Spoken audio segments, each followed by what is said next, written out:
प्रधान मनोज यादव ने कहा, सरसौल गांव में रास्ते की समस्या आज भी बरकरार है। पूर्व प्रधानों का नहीं रहा इस पे ध्यान। संवाददाता अजहर और लालता की रिपोर्ट। साक्षात्कार के अगले चरण में हम लोग पहुंच चुके हैं ग्राम सभा सरसौल, चिरेगांव ब्लॉक, वाराणसी अंतर्गत। यहाँ हमारी मुलाकात नवनिर्वाचित ग्राम प्रधान श्रीमती अनीता यादव के प्रतिनिधि मनोज यादव जी से होने जा रही है।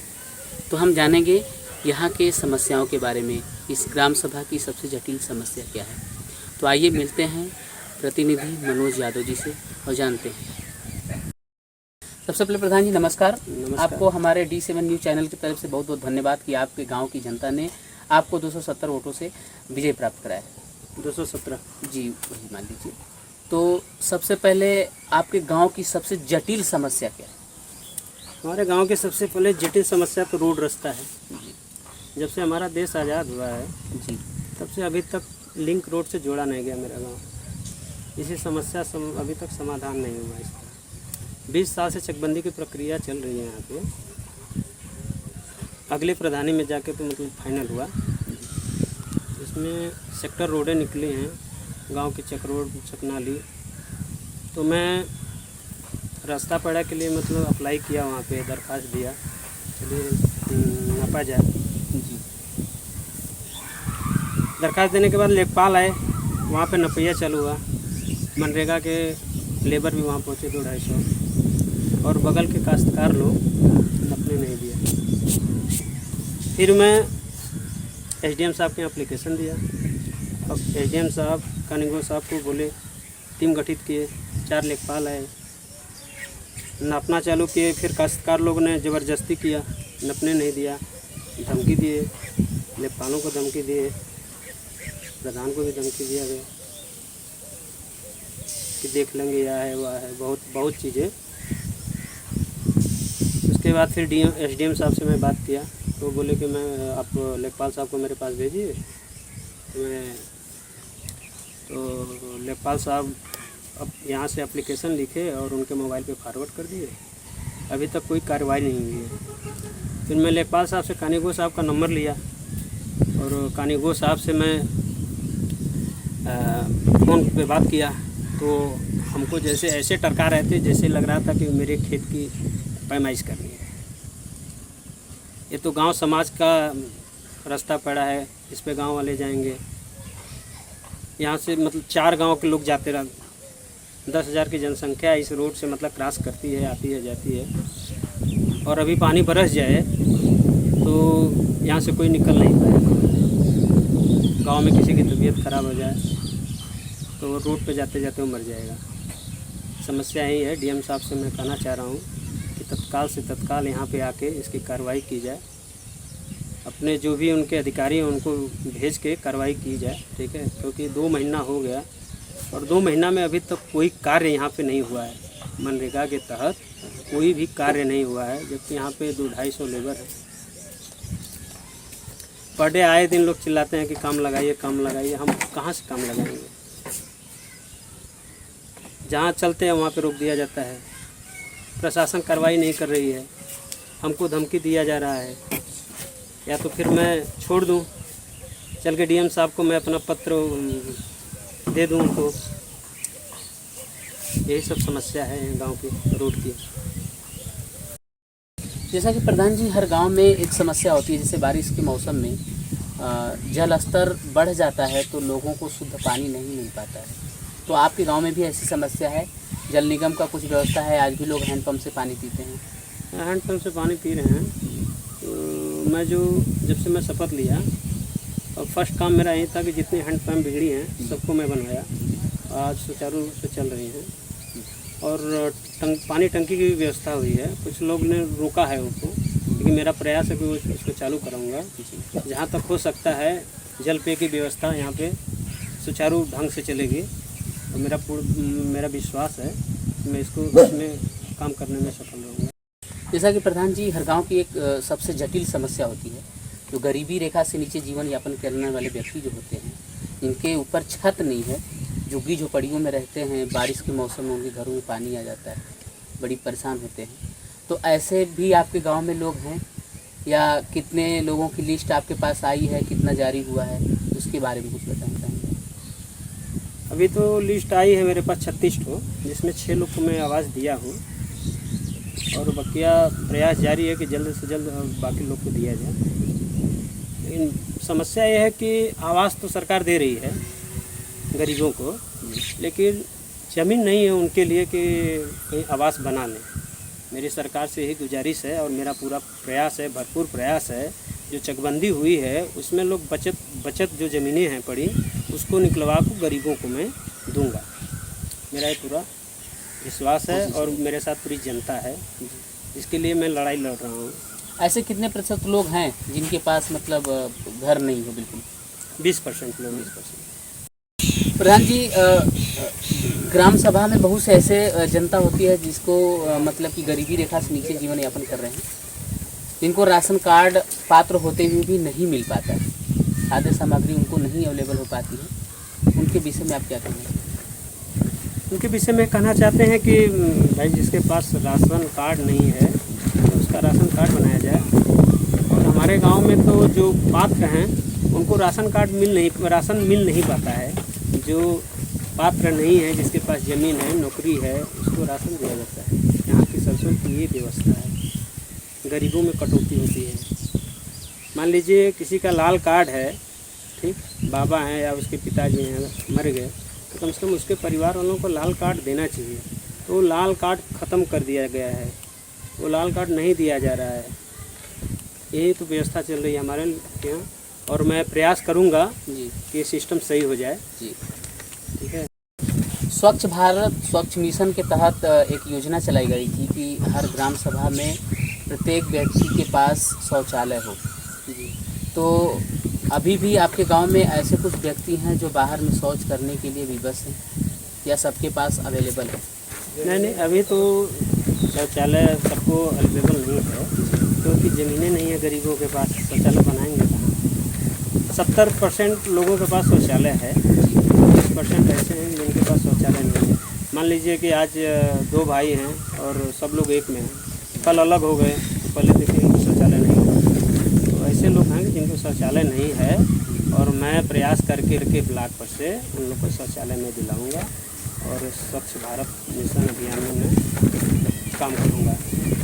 मैं सरसौल को स्मार्ट विलेज बनाऊंगा। मेरी ये सोच है कि सरसौल को स्मार्ट विलेज बनाया जाए, जो 70 सालों में नहीं हुआ। विगत 70 सालों में जो भी विकास नहीं हुआ है, रोड रास्ता हर चीज़ का, मैं उसको करके दिखाऊंगा। मेरा पूरा प्रयास है। प्रधान जी, आपके गांव में प्राथमिक स्वास्थ्य केंद्र हैं? अगर हैं तो उसमें डॉक्टर अवेलेबल हैं कि नहीं है, या नहीं है तो ग्रामीणों को किस तरह की समस्याएं होती हैं? स्वास्थ्य केंद्र है लेकिन वो भी जर्जर पड़ा हुआ है। आशा नियुक्त हैं लेकिन उसमें बैठती नहीं है, जर्जर पड़ा हुआ है। और आपके गांव में स्कूल वगैरह, आंगनबाड़ी वगैरह ऐसा कुछ है? या है तो हमारे गांव में स्कूल है, मिडिल स्कूल है और जूनियर है। आंगनबाड़ी तो नहीं है हमारे गांव में, आंगनबाड़ी नहीं है। और पंचायत भवन है, वो भी टूटा हुआ जर्जर पड़ा हुआ है। तो हम चाह रहे हैं कि हम अपने गांव में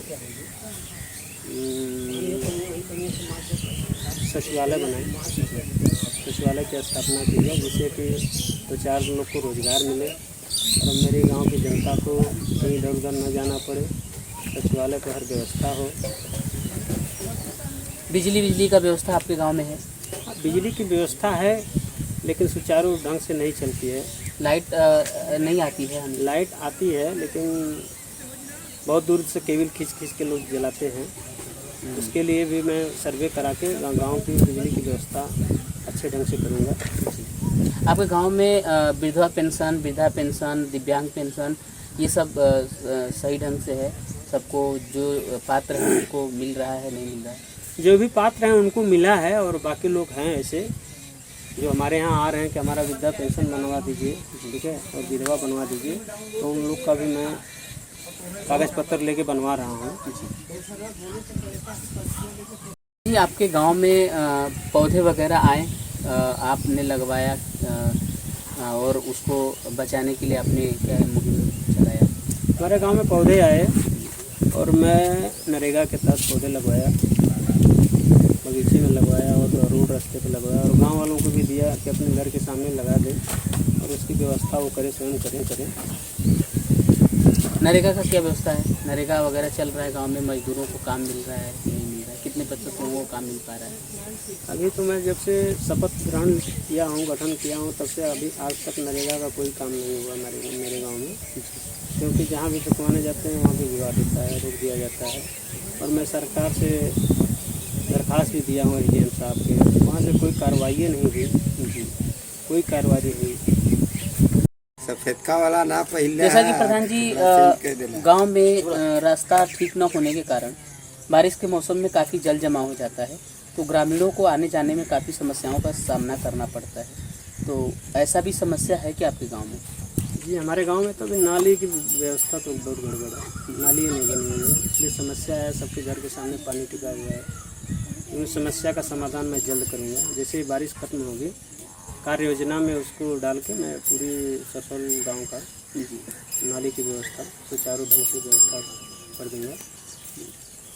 और उसके बाद पूरी गांव की खरंजा जो भी छूटा है, छूटा का अधूरा है पूरा गांव में जी, तो कहीं भी कोई ऐसी व्यवस्था नहीं है कि किसी के घर पे अच्छे ढंग से चले जाए जी। यहाँ पे चक रोड की सुविधा नहीं है।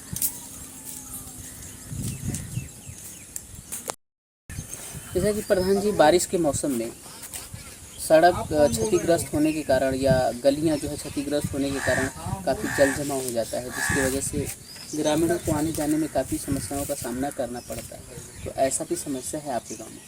ये हमारे गांव में तो रोड की बहुत बड़ी समस्या है। इतनी बड़ी समस्या है रोड की कि मैं आपसे क्या बताऊँ। तो खुद मेरे साथ रोड से चल के आए, देख लिए।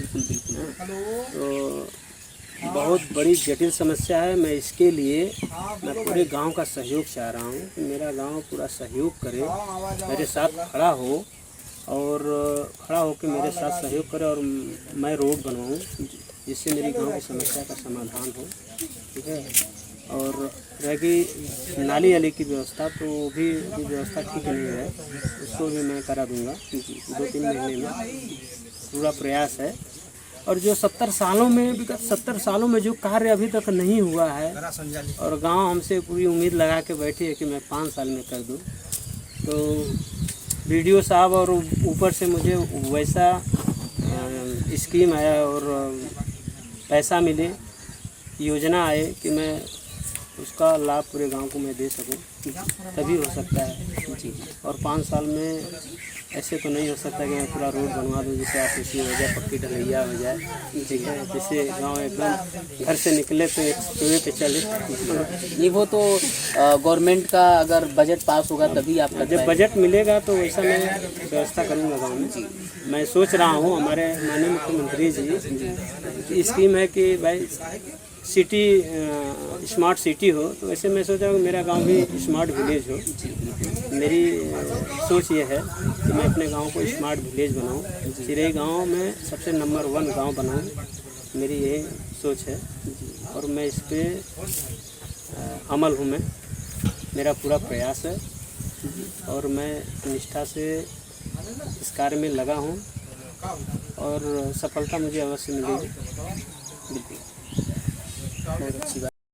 प्रधान जी, आप अपने गांव की जनता को क्या संदेश देना चाहेंगे? आपकी गांव की जनता ने आपको इतना प्यार दिया है, इसमें दिया है और आपको अच्छे वोटों से जो है विजयी प्राप्त हुआ है, तो आप अपने गांव की जनता के बारे में कुछ कहिए। अरे तो मैं पूरे गाँव वासियों को मैं धन्यवाद देता हूँ, सभी गाँव वासियों को मेरे तरफ से प्रणाम।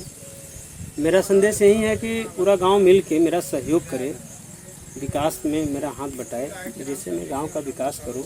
तब गांव का विकास होगा तो गांव का नाम होगा। ठीक है। मेरा सबसे यही रिक्वेस्ट है और गुजारिश है, सब लोग मिलकर मेरा सहयोग करें। बहुत अच्छा लगा सरसौल के प्रधान जी से मिलके, मनोज यादव जी से। तो आइए अगले कड़ी में चलते हैं, देखते हैं नेक्स्ट गांव में वहाँ की क्या समस्या है और वहाँ के प्रधान जी किस बिंदु पे कार्य करने को तैयार है।